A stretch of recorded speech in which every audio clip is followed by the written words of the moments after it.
प्रणाम सुंदरसाथ छत्रसाल महाबली करियो बले बले नगर हिंद केसरी महाराजा छत्रसाल महामदेशी प्राणनाथ जी महाराज सदगुरु या प्राणनाथ श्री राज श्री कृष्ण जी के परम शिष्य नादपुत्र बुंदेलखंड महाराजा छत्रसाल। इतिहास भारतीय संस्कृति का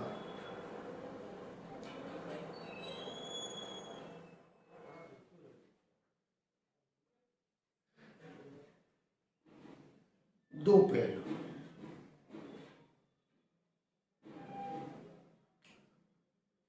एक तरफ प्रकाश है, दूसरी तरफ अंधेरा। कहने को तो उत्कृष्ट उन्नत इतिहास दिखता है, दिखाया जा रहा है, लिखा जा रहा है, लिखाया जा रहा है, रक्त रंजित भी है और सूर्य जैसा प्रकाशमान भी है। हिंदू संस्कृति बोलो, सनातन संस्कृति, वैदिक धर्म बोलो, केवल दिखावे की संस्कृति लगती है। राजा महाराज चक्र सम्राट हुए,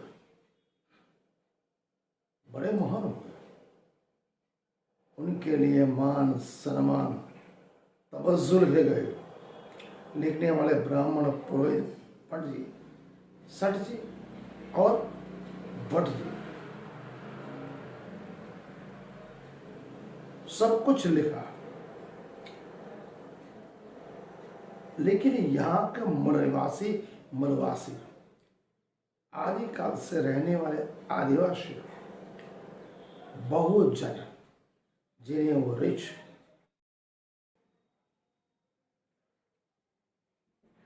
इनके लिए कुछ भी लिखा नहीं गया। 85% से ज्यादा लोग थे। आज का विषय एपिसोड का मैंने नाम रखा है हिंदू धर्म ग्रंथों की गंदगी। ऐसी गंदगी कहते हमारा हिंदू धर्म सबसे सर्वश्रेष्ठ है। रामायण, महाभारत, गीता, कुरान तो वैसे मोहम्मद साहब का है। वेद, शास्त्र, पुराण, संहिता, रामायण, महाभारत, गीता ऐसी ऐसी गंदगी भरी है। अगर तार्किक तौर पर, दलील तौर पर शिक्षित व्यक्ति अगर समझ लेगा तो बोलेगा इसमें तो जितने भी लिखने वाले हैं उसकी मानसिक अवस्था पता पड़ जाती है कि वो कितने निचले स्तर का इंसान है, कितने निम्न स्तर का इंसान है, जो इस धरती के जन, बहुजन, आदिवासी और दलित, शूद्र, अतिशूद्र के लिए कितना गलत सोच रहा है। महाभारत कहती है शूद्र राजा नहीं बन सकता। उसका उत्कृष्ट उदाहरण कर्ण, जिसको सुत पुत्र कहा गया। द्रोणाचार्य ने शिक्षा नहीं दी, परशुराम ने भी शिक्षा नहीं दी। दूसरा उदाहरण एकलव्य, आदिवासी पुत्र, निषाद का पुत्र। द्रोणाचार्य ने शिक्षा नहीं दी, क्या बोले, केवल क्षत्रिय को शिक्षा का अधिकार है। एकलव्य अपने बल बुले पर शिक्षित हुए, इतने शिक्षित हुए कि अर्जुन डरने लगा। अर्जुन को बड़ा धनुर्धारी बनाने के लिए द्रोणाचार्य ने एकलव्य का अंगूठा काट लिया, मांग लिया। ये वर्ण व्यवस्था का पहला उदाहरण। नंबर 2, गीता कहती है शूद्र को ब्राह्मण, क्षत्रिय, वैश्य की सेवा में रहना चाहिए, उसे गुलामी करनी चाहिए, कभी ऊंचा नहीं सोचना चाहिए, कभी बड़े बनने का भी नहीं सोचना चाहिए। नंबर 3, रामायण कहती है शूद्र को ज्ञान प्राप्त करने पर दंड मिलना चाहिए। शूद्र प्राप्त दंड शिक्षा प्राप्त करने का उसको अधिकार नहीं होना चाहिए। शंभु ऋषि शूद्र थे, गुरुकुल में बच्चों को पढ़ाते थे, बहुत माने हुए धर्मजन सत्यजन थे। केवल ब्राह्मण ने फरियाद की, मेरा पुत्र शंभु ऋषि की तप से मर चुका है, आपका राम राज्य ऐसा है, राम ने बिना सोचे समझे, बिना राजा की तरह सोचे समझे संभव पुरुष का वध कर दिया। ये दूसरा वर्ण व्यवस्था जाति का प्रमाण। वेद कहते हैं शूद्र ब्रह्मा के पैरों से पैदा हुए, इसलिए वो नीच गिने जाते हैं, उसको पशुवत रखना चाहिए, पशु की भांति रखना चाहिए। नंबर 4, मनुस्मृति ब्राह्मण कहती है हमारा सबसे बड़ा धर्म ग्रंथ। शूद्र का कमाया हुआ धन चाहे वो कैसे भी कमाए, ब्राह्मण उस पर अधिकार जता सकता है, जबरदस्ती ले सकता है। धन एवं स्त्री दोनों को ब्राह्मण का अधिकार है। नंबर 6, वेद कहते हैं शुद्ध का स्थान ब्राह्मण क्षत्रिय वैश्य तीनों उच्च जातियों से निम्न कोटि का है, इसलिए उसे उनके सामने कभी भी आंख उठा के नहीं देखना चाहिए। नंबर 7, पुराण क्या कहते हैं शूद्र केवल गुलाम बनने के लिए पैदा होते हैं, गुलाम बनने के लिए जन्म लेते हैं, इसलिए जैसे वो पैदा हुआ उस दिन से उसके सिर पे गुलाम लिख दिया जाता था।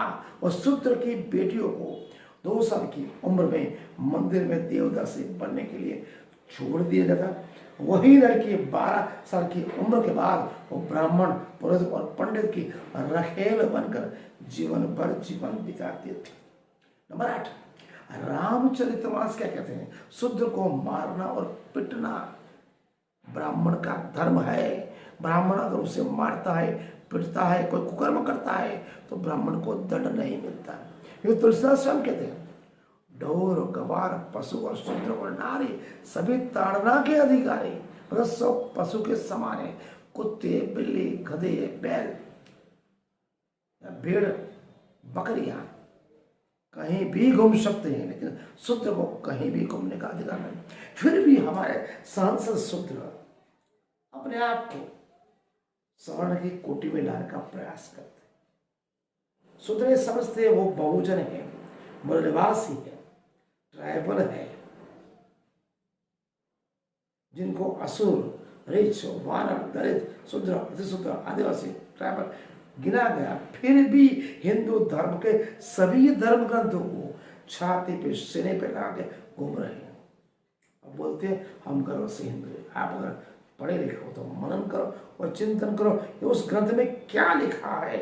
इतने निम्न कोटि का, निचले स्तर का पापाचार, अत्याचार, जन्म अत्याचार आपके लिए लिखा है, वो 5000 साल से चल रहा है, आज भी चल रहा है। अपने आप को समझो, मनन और चिंतन करो। इसलिए कहता हूँ आप शारीरिक तौर पर तो गुलाम हो, साथ साथ मानसिक तौर पे भी आप गुलाम बन चुके।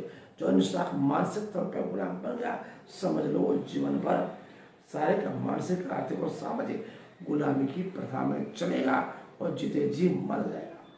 अगर आप इंसान हो, उस परब्रह्म परमात्मा के संतान हो, तो केवल परमात्मा एक ही है। उसके लिए प्रेम ही परमात्मा, प्रेम परमात्मा ही प्रेम। कोई भी धर्म, हिंदू, मुस्लिम, सिख, ईसाई, कोई भी धर्म बुरा नहीं है। कहीं भी जाओ परमात्मा के पास जाता है। धर्म, जाति और भगवान हिंदू धर्म के ब्राह्मण, पुरोहित, पंडित ने बांटे। परमात्मा न कोई जाति बनाई, न धर्म बनाया, न देश बनाया, न सीमाएं बांटी, न मनुष्य बनाया, न वर्ण बताए, न रंग बनाया। परमात्मा के लिए मानव मात्रा, प्राणी मात्रा सब एक समान है। प्रणाम।